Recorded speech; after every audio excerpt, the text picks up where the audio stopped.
தமிழ்நாடு முதலமைச்சர் பார்வைக்கு இதை வைக்கிறேன். ஒரு லெட்ரு சின்னசாமி பேச்சியம்மாள் வாங்கவில்லை. அது ரிட்டன் வந்து எனக்கு கொடுக்கும்போது அதுக்கு என்னென்ன ஆதாரம் இருக்குதுன்னு பாருங்கள். எப்படி எத்தனை கையெழுத்து இருக்குது ரிட்டன் வந்ததுக்கு, அதை கொஞ்சம் சீர்ஸ் பண்ணி பார்த்துக்குருவோம். ரிட்டன் வந்த அந்த லெட்டருக்கு எத்தனை கையெழுத்து, அப்புறம் இங்கிட்டு பார்த்தீங்கன்னா ரப்பர் ஸ்டாம்பு. எப்படி அந்த ரப்பர் ஸ்டாம்பை பாருங்கள். இத்தனை ஆதாரங்கள் இருக்குது, ஆனால் தெளிவாக இருக்குது. எப்படி தமிழ்நாட்டு முதலமைச்சர் தெளிவாக பார்க்க வேண்டும். இது பாருங்கள் எவ்வளவு தெளிவாக இருக்கிறது. ஒரு ரப்பர் ஸ்டாம்பாக இருந்தாலும் அது ரிட்டன் தபால்னுவோம், அதில் கையெழுத்து போட்டிருக்காங்க. அதை வந்து இந்த இதை வந்து ரப்பர் ஸ்டாம்பு பெரிய ரப்பர் ஸ்டாம்பாக இருந்தாலும் அது தெளிவான முறையில் இருக்குது. அதே இது அந்த இது வெட்டியிருக்காங்க பார்த்தீங்களா, அந்த கம்ப்யூட்டர் பில்லு, அதுவும் தெளிவாக இருக்குது.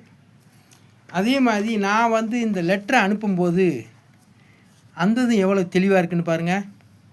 தமிழ்நாட்டு முதலமைச்சர் ஐயா அவர்களே, இது உங்களுடைய கவனத்திற்கு தான் காமிக்கிறேன். இது எவ்வளவு தெளிவாக இருக்குது. நான் வந்து 27ஆம் தேதி அனுப்புனது வியாழக்கிழமை. இதில் 4 லெட்டருக்கும் இவ்வளவு தெளிவாக எழுதப்பட்டு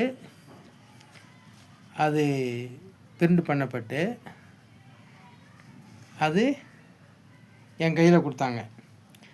ஆனால் செல்லூர் காவல் நிலையத்தில், எப்படி செல்லூர் காவல் நிலையத்தில் அந்த ரப்பர் ஸ்டாம்பு பார்த்தீங்களா,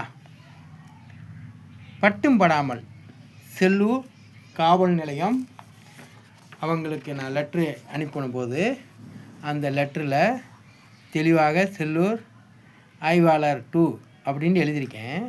அவங்க வாங்கும்போது அந்த ரப்பர் ஸ்டாம்பை குத்திருக்காங்க. அது எப்படி இருக்குன்னு பாருங்கள். அந்த ரப்பர் ஸ்டாம்ப் மேலே கையெழுத்து போட்டிருக்காங்க. இது எப்படி முறையாகும்? அதே மாதிரி இதில் பாருங்கள் ரப்பர் ஸ்டாம்பு இருக்கும், ஆனால் இது என்ன எழுத்துன்னு நான் எப்படி புரிஞ்சுக்கிறது? இது வந்து மதுரை காவல் கமிஷனருக்கு அவன் அனுப்புனது. இது எப்படி இருக்குன்னு பார்த்தீங்களா, இதுவும் நல்லா இல்லை. எப்படி இதெல்லாம் எதுக்கு உங்கள்கிட்ட காமிச்சிட்டு, அதே மாதிரி நான் டைப் ரைட்டிங் அடிக்கும்போது அதை நான் எப்படி உங்களுக்கு அனுப்பிச்சிருக்கேன்னு பாருங்கள். அது செல்லூருக்கு அனுப்புனதை பார்ப்போம். அவங்க என்ன சொல்கிறாங்க, புரியலையாம். நீங்கள் என்ன சொல்ல வர்றீங்கன்னே எங்களுக்கு புரியலைங்க அப்படின்னு நித்யா இன்ஸ்பெக்டர் சொல்கிறாங்க. அழகர் சாமின்றவர் படித்து பார்த்துட்டு எனக்கும் புரியலை மேடம் அப்படின்னு சொல்கிறாங்க. இது புரியாத அளவுக்கு இது எழுதப்பட்டதா? அவங்க ரப்பர் ஸ்டாம்பு நான் ரப்பர் ஸ்டாம்பு செல்லூர் போலீஸ் ஸ்டேஷனில் ரப்பர் ஸ்டாம்பு குத்திருக்கிறது எனக்கு புரியலைன்னு சொன்னால் படிக்காதவங்கிட்ட காமிச்சாலும் புரியலைன்னு தான் இந்த சொல்லுவாங்க. எப்படி இந்த 2 இதுலேயும் ரப்பர் ஸ்டாம்பு குத்திருக்காங்க. இதை என்ன சொல்லுவாங்க, என்னங்க இது 2லேயுமே என்ன ரப்பர் ஸ்டாம்பு இருக்குது, இது புரியலைன்னு சொல்லுவாங்க. எப்படி அதே இது ஒரு இந்தியன் போஸ்ட்டில் எப்படி குத்திருக்காங்கன்னு பார்த்தீங்களா,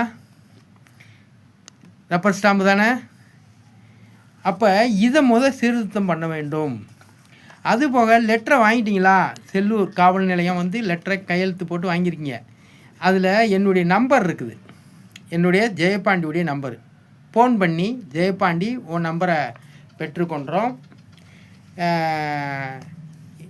இத்தனாந்தேதி உன்னை கூப்பிட்றோம்ப்பா, நாங்கள் லெட்டரை வாங்கிட்டோம்ன்றதுக்கு தான் உனக்கு ஃபோன் பண்ணோம் அப்படின்னு சொல்லலை.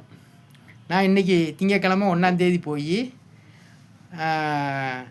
நான் லெட்டர் அனுப்புனேங்க 27ஆந்தேதி 5வது மாதம், எனக்கு எந்த விதமான ஃபோனு எதுவும் வரவில்லை அப்படின்னு சொன்னேன். அப்புறம் ரமேஷ் சார்கிட்ட போய் கேளுங்கண்டாங்க. செல்லூர் காவல் அதிகாரி ரமேஷ் சார்கிட்ட போய் கேட்டேன். அப்புறம் அவர் சொன்னார், இல்லை நான் வாங்கியிருக்கிறேன், அதை இனிமேல் தான் படிக்கணும், நீங்கள் என்ன விஞ்ஞானின்லாம் கேட்டார். நீங்கள் யூடியூப்பில் பாருங்கள் சார், நான் என்ன விஞ்ஞானின்னு தெரியும் அப்படின்ட்டு.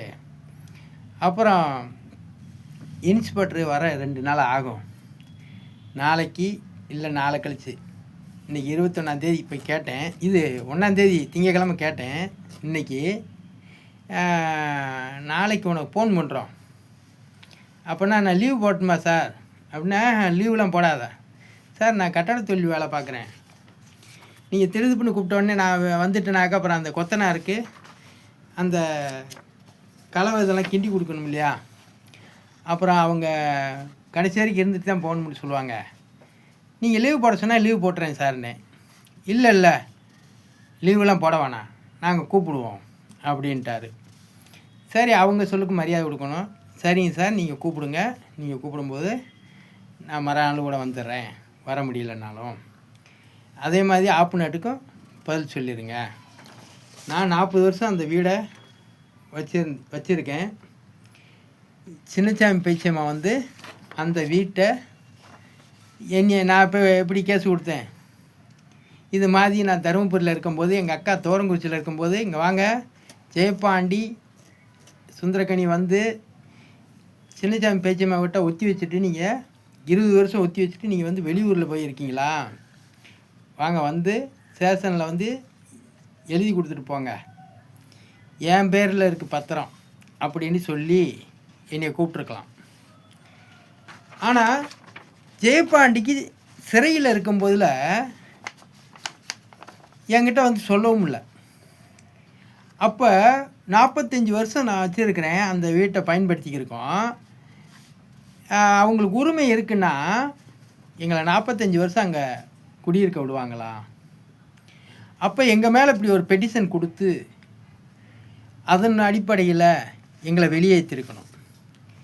எங்களுக்கு தெரியப்படுத்தாமல் சின்னசாமி பேச்சியம்மாள் வந்து அவங்களுடைய வழக்கறிஞரை வச்சு வெளியேற்றுவதற்கு என்ன நியாயம்? அப்போ என்ன சொல்கிறாங்க, செல்லூர் காவல் நிலையம் சத்யா என்ற நித்யா என்ற இன்ஸ்பெக்டர் என்ன சொல்கிறாங்கன்னா, இதெல்லாம் வந்து சொத்து பிரச்சனை வழக்கறிஞரை வச்சு தான் பார்க்கணும். சரிங்க மேடம், வழக்கறிஞரை வச்சு பார்த்துக்குருவோம். இப்போ வந்து ஒரு ஆஸ்பத்திரிக்குள்ளே நோயாளியாக நம்ம போகிறோம். போன உடனே இருதய மாற்று சிகிச்சையாக இருந்தாலும் சரி, குடலை வேற ஒரு குடலை இணைக்க வேண்டும் என்றாலும், மிகப்பெரிய கொடூரமான நோயாக இருந்தாலும் ஆஸ்பத்திரியில் நுழைவு சீட்டுன்னு ஒன்று எழுதுவான். அது மாதிரி செல்லூர் காவல் நிலையம் எங்கள் 2 பேர்த்தையும் விசாரித்து, ஏமா 40 வருஷம் வச்சுருந்த வீட்டை அவனை காலி செய்துட்டு வேற ஒரு ஆளை வீடு போட வச்சிருக்கிறியே, எந்த விதத்தில் நியாயம்? 40 வருஷம் நீ என்ன கோமாவில் இருந்தியா சின்னசாமி பேச்சியம்மா? இல்லை வெளிநாட்டுக்கு நீ போயிருந்தியா? அப்போ இவ்வளோ நாளும் பொறுத்து இருந்துட்டு நீ எப்படி இதை பண்ண போச்சு அப்படின்ட்டு சின்னசாமி பேச்சியம்மாவை வீட்டை காலி செய்ய சொல்லுங்கள்.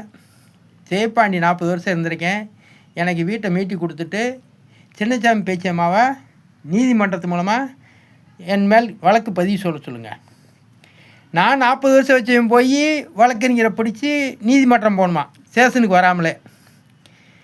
சொத்து எவன் சொத்துன்னு சொல்கிறாங்கள, 40 வருஷம் வச்சுருக்கான்னா யாருடைய சொத்து சொல்லுங்கள். நீங்கள் எஃப்ஐஆரை போடுங்க. அந்த சின்னசாமி பேச்சியம்மாவை காலி பண்ணி வெளியே போமா, 40 வருஷம் ஜெயப்பாண்டி இருந்திருக்கான், என்ன அவன் குடியிருப்பான், நீ போய் கோர்ட்டில் கேஸ் போடு.